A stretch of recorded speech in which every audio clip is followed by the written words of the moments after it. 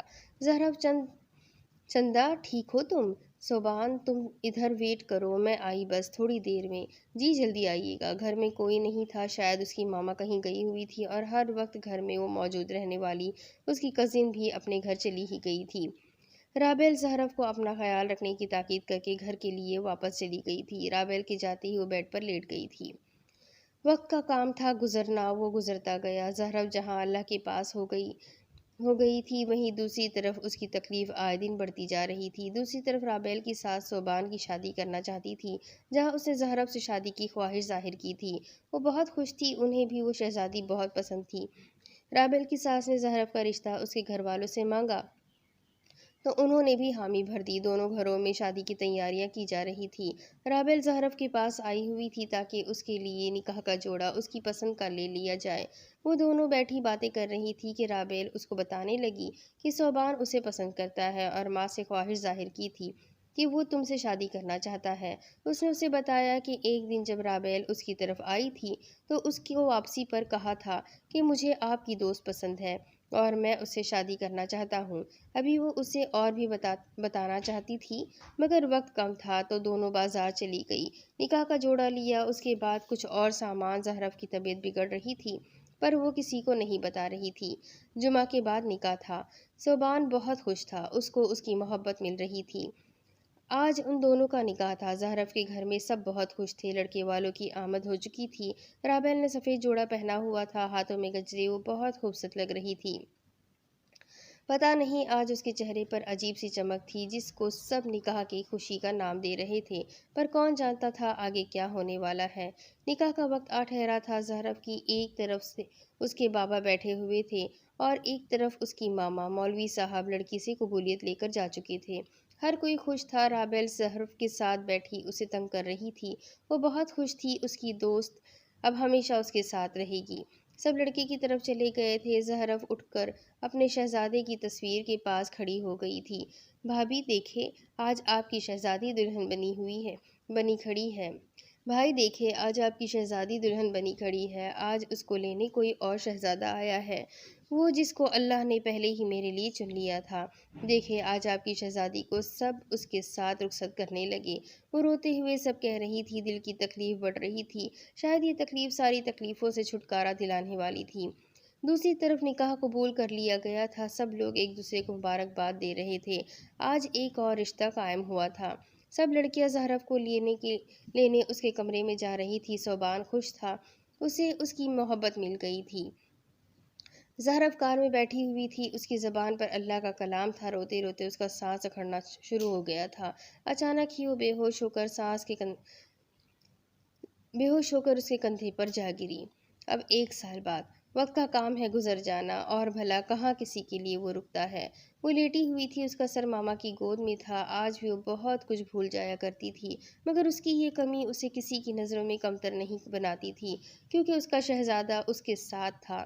صوبان اسے بہت محبت سے ٹریٹ کرتا تھا۔ شادی والے دن جب وہ بے ہوش ہو کر ہاسپٹل میں ایڈمٹ رہی، اس کے دماغ میں موجود رسولی نکالی گئی۔